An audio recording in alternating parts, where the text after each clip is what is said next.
Hester was a beautiful woman whose family was important and powerful. But she had no luck. Hester fell in love and got married. But her marriage became dull and empty. She had 3 beautiful children, a boy and 2 girls. But she did not love them. Hester pretended that she loved them, but she knew that she did not. Hester's husband travelled to the city each day and worked in an office. But he was not very successful in his job and did not earn much money.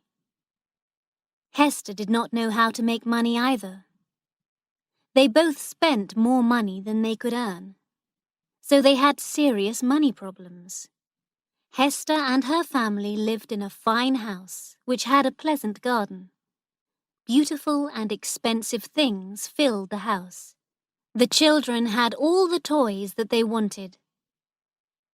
But sometimes it seemed that a voice was whispering in the house. The children could hear the voice all the time.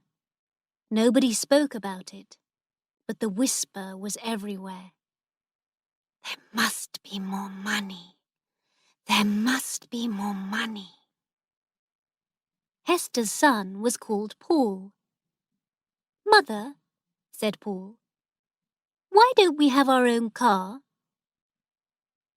"Because we're the poor members of the family," she said. "But why are we poor, Mother?" asked Paul. When Hester replied, her voice was cold, hard, and angry. "Well," she said slowly, "it's because your father had no luck." "Is luck the same thing as money, Mother?"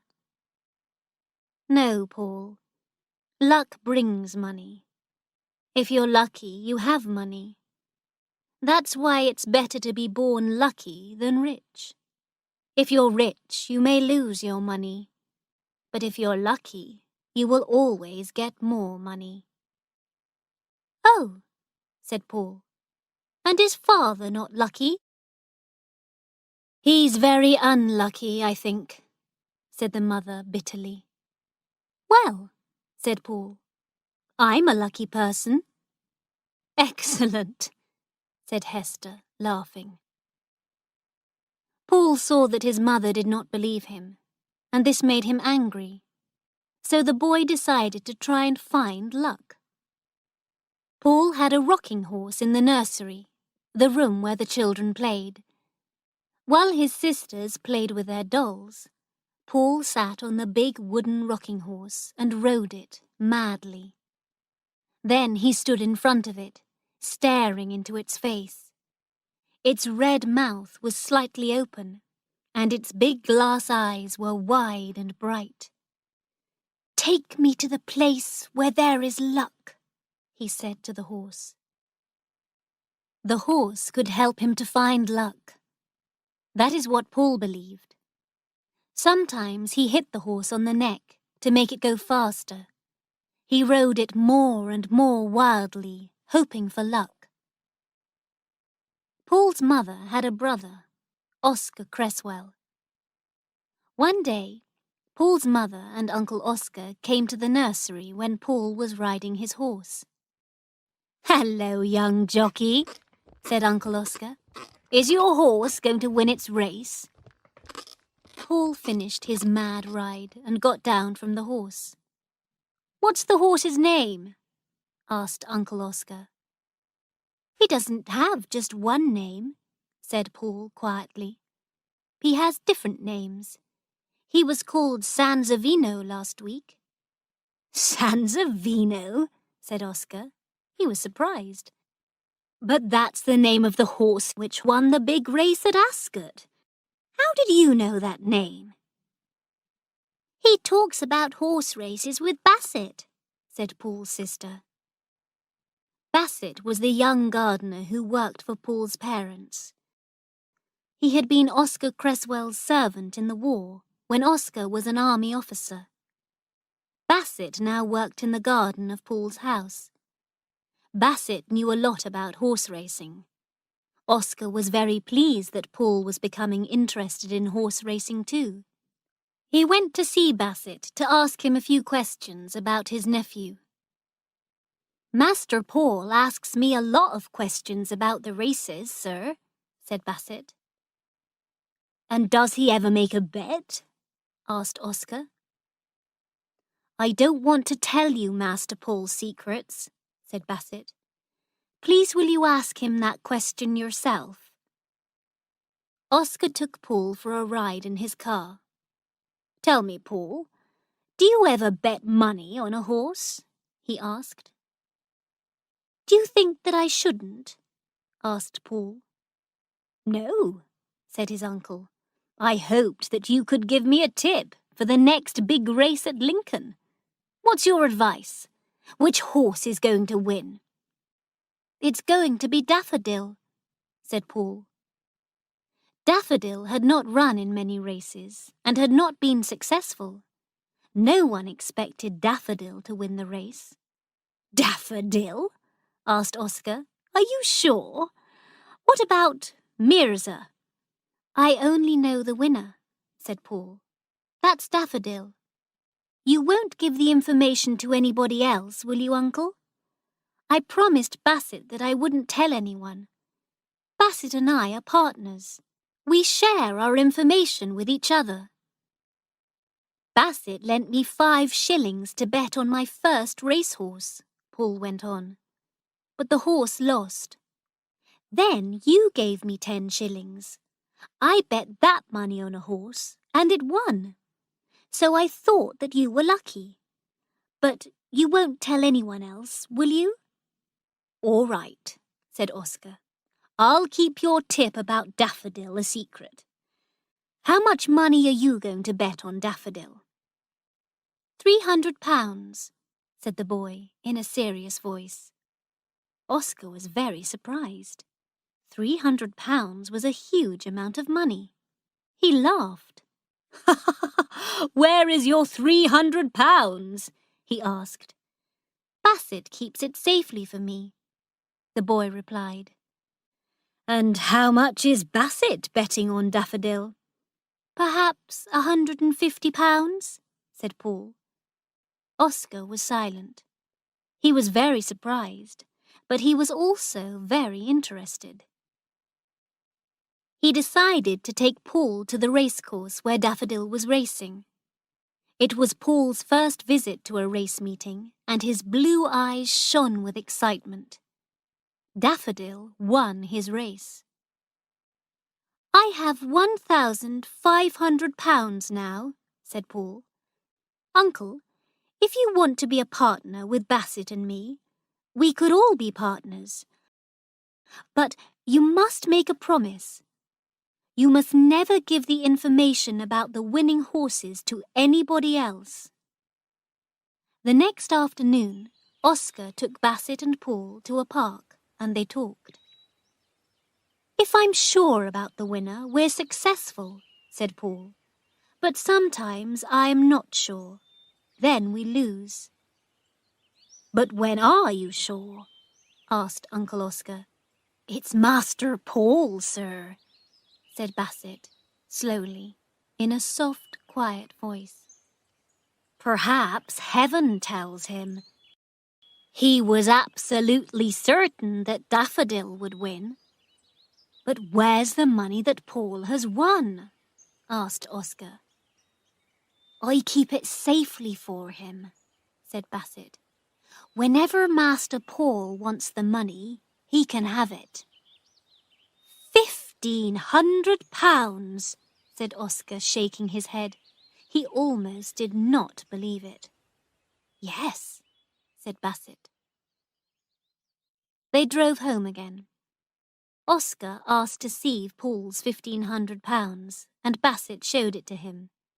Then Oscar decided to become a partner too. "Sometimes I'm absolutely sure which horse will win," said Paul. "I was sure about Daffodil. Sometimes I have an idea, and sometimes I have no idea at all. Do I, Basset? Then we have to be careful, because we lose." "And when you're sure, what makes you sure?" asked Oscar. Paul looked uncomfortable. "Oh, well, I don't know," he said. "I'm sure, Uncle. That's all." The next race was the Leger. Paul was sure about the winner of this race. He bet £1,000 on a horse called Lively Spark. Lively Spark came in first place, and Paul won £10,000. Oscar Cresswell won £2,000.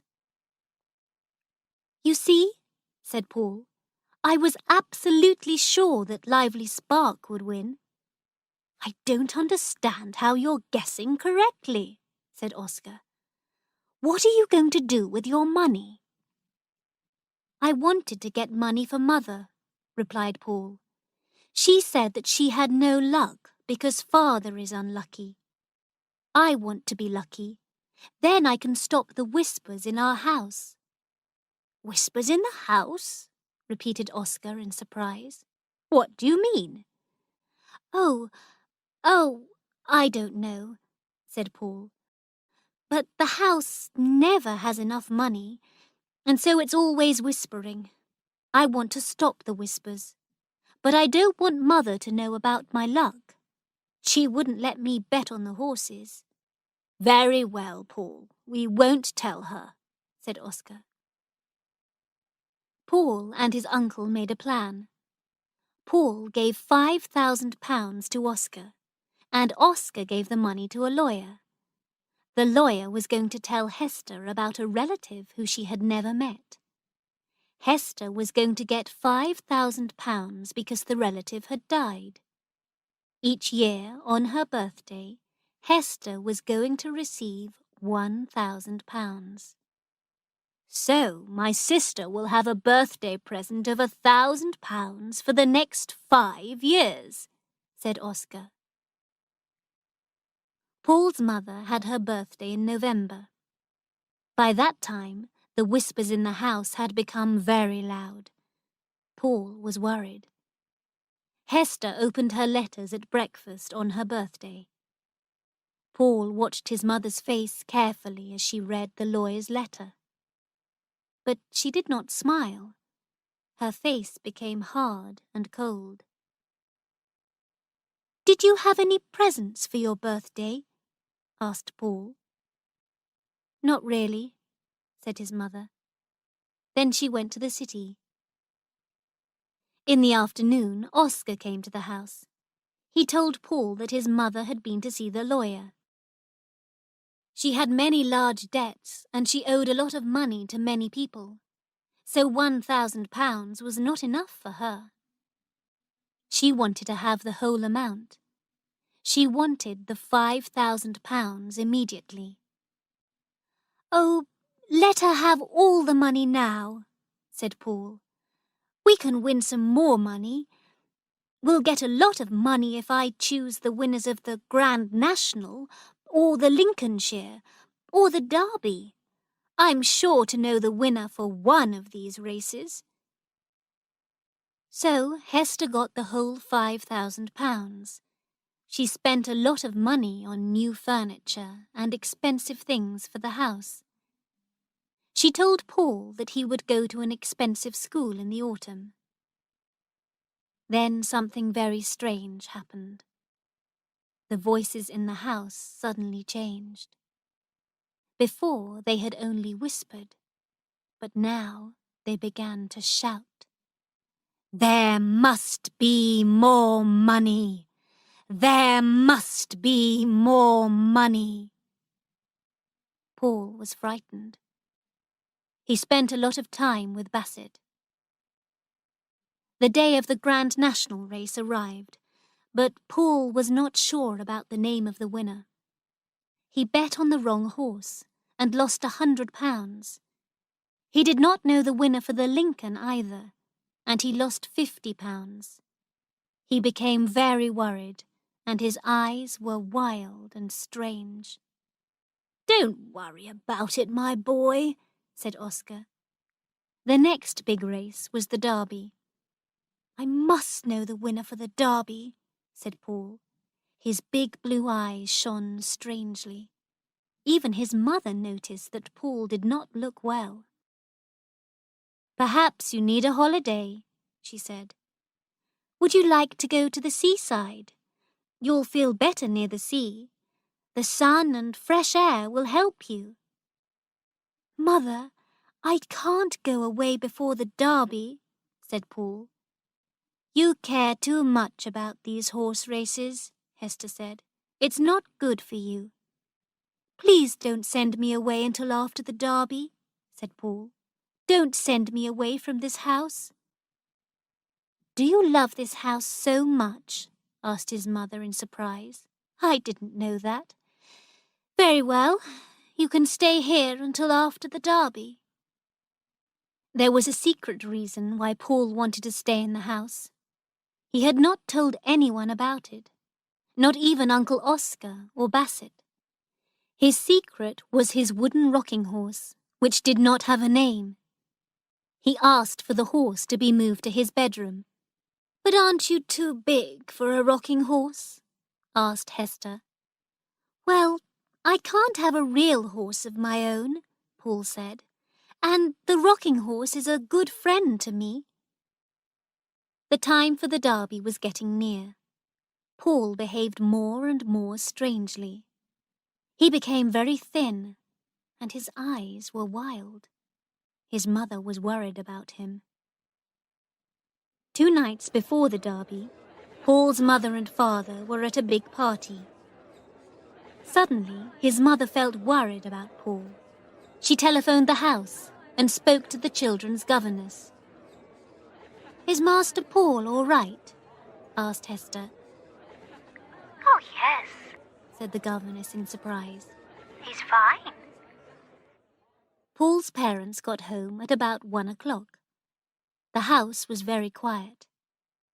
Hester went upstairs to her son's room. She stood outside Paul's bedroom door, listening. A strange noise was coming from inside the room. Hester's heart gave a jump and almost stopped. What was that noise? The strange, mad sound went on and on. Hester had heard the sound before, but she did not know what it was. Feeling very afraid, Hester slowly and carefully turned the handle of the door. The bedroom was dark, but near the window, she saw something moving wildly. She switched on the light and stared in fear and surprise. Her son was wearing his pajamas and riding on the wooden horse. "Paul," she cried, "what are you doing?" "It's Malabar!" the boy screamed in a loud, strange voice. "It's Malabar!" He stared at his mother, his eyes shining with a strange fire. Then he stopped the horse and fell down onto the floor. Hester ran to Paul, picked him up, and took him to his bed. His body was hot, and he was very weak. He talked all the time in a wild, mad way. "Malabar! It's Malabar!" he shouted. "Basset! Basset, I know! It's Malabar!" "Who or what is Malabar?" Hester asked her brother later. "What does he mean?" Her heart felt as dead as a stone. "It's the name of a racehorse," said Oscar. "Malabar is running in the Derby." Paul was very ill, but Oscar bet £1,000 on Malabar. On the 3rd day of Paul's illness, his mother sat by his bed. Paul was not asleep, and he was not awake. His eyes stared ahead, but saw nothing. They were like blue stones. His mother's heart felt like a stone, too. On the day of the Derby, Basset came into the house in the evening. He wanted to see Paul.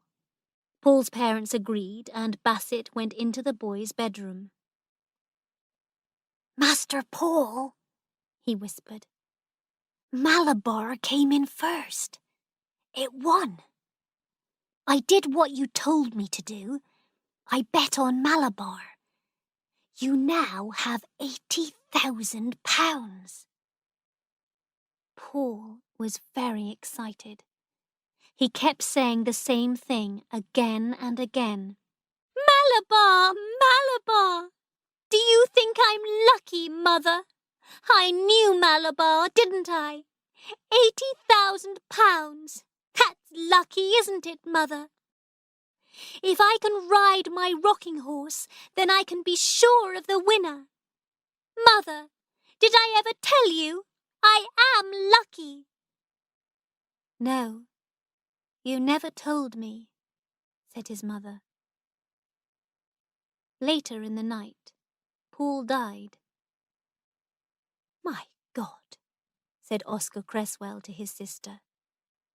You've got £80,000, but you've lost your son. Perhaps it's good that he's dead. Now Paul is at peace. He'll never have to ride a rocking horse again to find a winner.